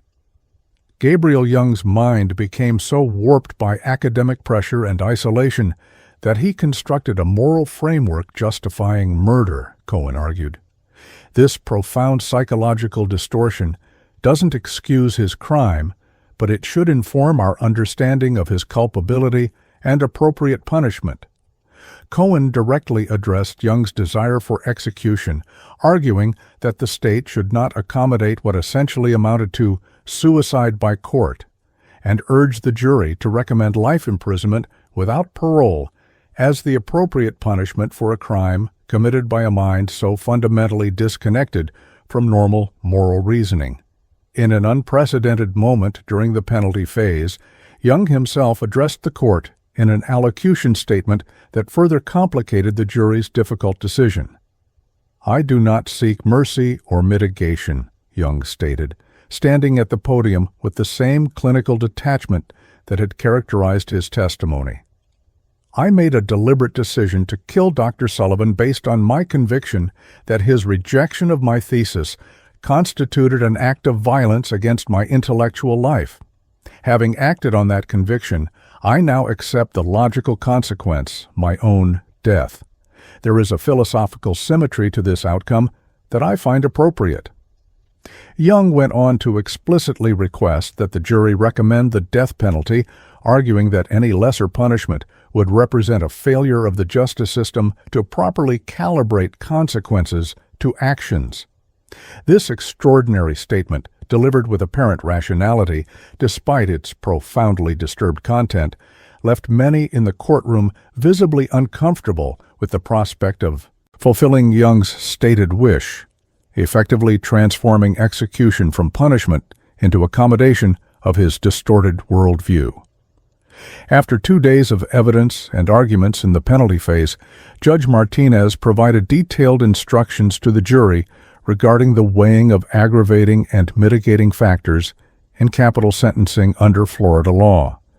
He emphasized that while the jury's recommendation would be given great weight, the final sentencing decision rested with the court. Martinez specifically instructed jurors not to consider the defendant's stated preference for execution in their deliberations.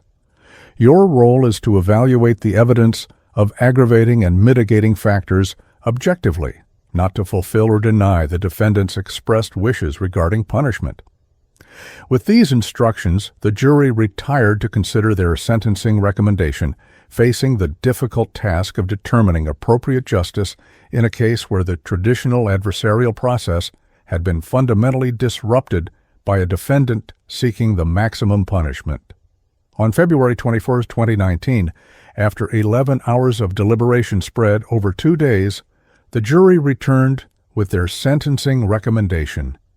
In a split decision, 9 jurors recommended the death penalty, while 3 recommended life imprisonment without parole. Under Florida law at that time, this supermajority was sufficient for a death recommendation to be presented to the judge.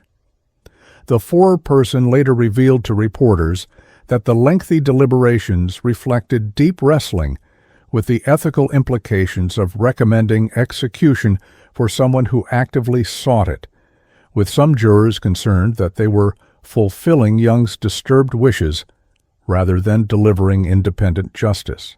However, the majority ultimately concluded that the aggravating factors, particularly the premeditated nature of the crime and Young's continued belief in its justification, outweighed concerns about accommodating his preferences.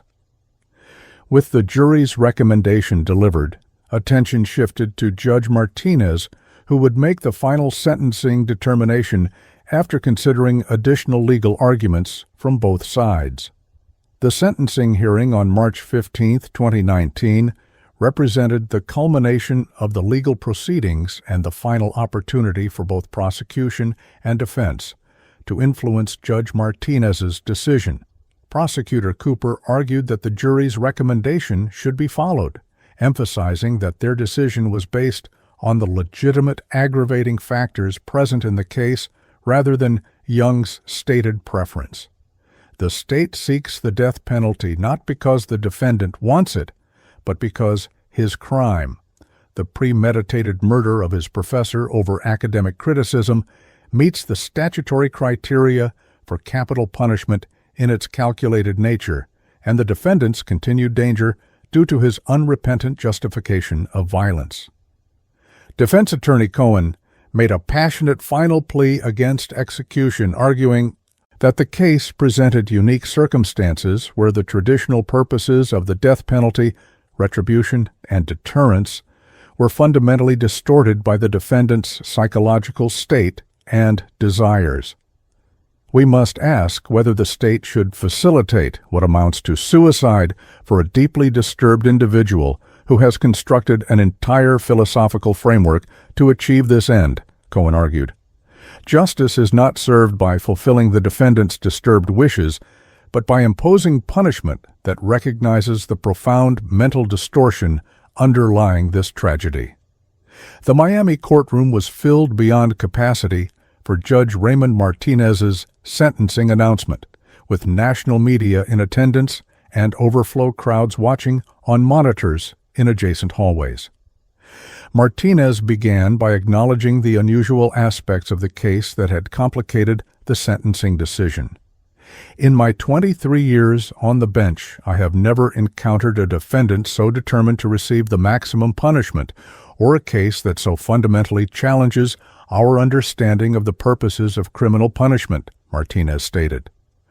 After methodically reviewing the evidence, aggravating and mitigating factors, and legal precedents, Martinez announced his decision. Having carefully considered all relevant factors, including but not limited to the jury's recommendation, I hereby sentence the defendant, Gabriel Young, to death by lethal injection for the first-degree murder of Dr. Richard Sullivan. Martinez specifically noted that his decision was based on the statutory aggravating factors present in the case, particularly the premeditated nature of the crime and the defendant's continued justification of his actions, rather than Young's expressed preference for execution. Young's reaction to receiving his requested death sentence provided one final disturbing spectacle for the courtroom and viewing public. Rather than showing fear, distress, or even solemn acceptance, Young displayed what observers described as visible satisfaction with the outcome. "Thank you, Your Honor, for your procedural correctness," Young stated when given the opportunity to address the court following sentencing. "This outcome represents the appropriate application of proportionate justice for my actions." This response reinforced for many the profound disturbance in Young's thinking, where execution was viewed not as punishment, but as validation of his philosophical framework justifying violence. Catherine Sullivan, the victim's widow, later told reporters that Young's reaction to the death sentence confirmed the profound disconnection from normal human feeling and moral reasoning that allowed him to kill my husband over academic criticism. The image of Young nodding in apparent approval as he was sentenced to death would become an enduring symbol of the case's disturbing psychological dimensions. The announcement of Gabriel Young's death sentence sparked immediate and polarized reactions across Miami and the broader academic community. Outside the courthouse, small groups of protesters gathered with signs opposing capital punishment, arguing that Young's case exemplified the ethical problems with execution, particularly for individuals with evident mental disturbances. Simultaneously, supporters of the verdict argued that Young's crime represented a particularly calculated form of murder that clearly warranted the maximum punishment under law. The University of Miami Philosophy Department issued a statement expressing hope that this final legal judgment brings some measure of closure to Dr. Sullivan's family and colleagues, while acknowledging that no punishment can truly compensate for the loss of a brilliant scholar, dedicated teacher, and beloved family member. The statement went on to announce the establishment of the Richard Sullivan Memorial Fellowship for Ethics Research, ensuring that Sullivan's academic legacy would continue despite the violent truncation of his life and work. In the months following Gabriel Young's death sentence, his case became the subject of intense academic and legal analysis, with scholars from multiple disciplines examining the unusual psychological and philosophical dimensions of the crime. The Journal of Criminal Psychology dedicated a special issue to the case, featuring articles exploring the intersection of academic pressure, personality disorders, and violence. Dr. Rebecca Chen, who had testified about Young's psychological state during the trial, contributed a detailed analysis concluding that Young's case represents a rare but instructive example of how intellectual rationalization can facilitate moral disengagement, allowing an otherwise high-functioning individual to commit violence while maintaining a sense of righteousness. This analysis challenged conventional understandings of criminal motivation, suggesting that Young's philosophical justification for murder represented not an absence of moral reasoning, but rather a profound distortion of it, a hypermorality that prioritized abstract principles over human life. While Gabriel Young's legal appeals progressed automatically through the Florida capital punishment system, as required by law regardless of the defendant's wishes, his case sparked renewed debate about the ethics of executing individuals with evident mental disturbances. The American Psychological Association filed an amicus brief arguing that Young's case demonstrated the inadequacy of current legal standards for distinguishing between mental illness and legal insanity. A defendant who murders his professor over academic criticism and then actively seeks his own execution clearly demonstrates profound psychological disturbance, the brief argued, even while maintaining the cognitive capacity to understand the wrongfulness of his actions according to societal standards.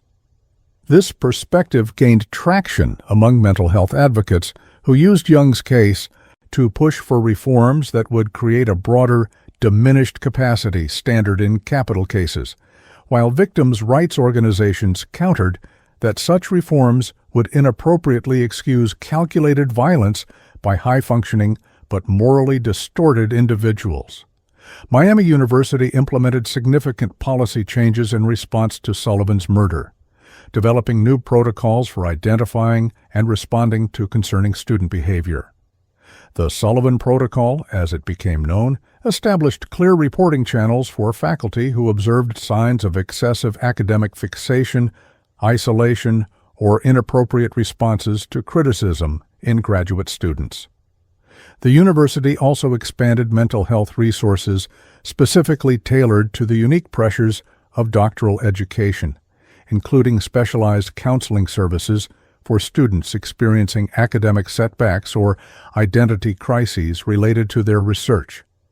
Dr. Eleanor Martinez, who continued as chair of the philosophy department, spearheaded these reforms while acknowledging their painful origins.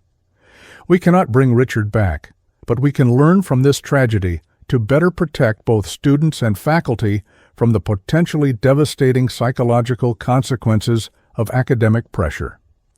These institutional changes spread beyond Miami to influence graduate education policies at universities nationwide, creating one positive legacy from an otherwise senseless tragedy. The academic community's broader response to Sullivan's murder included soul-searching about the culture of doctoral education and the sometimes toxic pressures it creates. Leading academic journals published analyses of the publish or perish mentality, the isolation of specialized research, and the total identity investment many graduate students make in their academic work. Professor Thomas Reynolds, who had analyzed Young's thesis during the trial, authored a widely cited paper titled "When Ideas Become Identity: Academic Pressure and Psychological Risk," that explored how the structure of doctoral education can create dangerous conditions for psychologically vulnerable students. When we encourage students to devote years of their lives to highly specialized work that will be evaluated by a handful of experts, we create a system where academic rejection can be experienced as existential annihilation, Reynolds wrote. While Gabriel Young's violent response represents an extreme outlier, his case should prompt serious reconsideration of how we structure graduate education and support students through the inevitable challenges and disappointments of academic life. Catherine Sullivan, the victim's widow, emerged as a powerful voice for both academic ethics and violence prevention in the years following her husband's murder. Initially reluctant to engage with media or public discourse about the case, Dr. Sullivan gradually recognized her unique perspective as both a medical professional and the victim's spouse.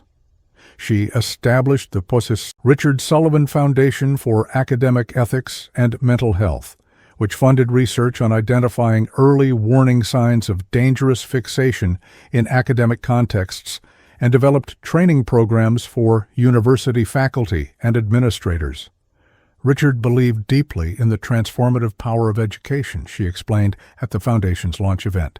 The greatest tribute to his legacy is ensuring that the academic environments he valued so highly become safer for everyone who participates in them. The Foundation's work expanded to include advocacy for both violence prevention and support services for families affected by similar tragedies, creating a community of survivors working to prevent future losses.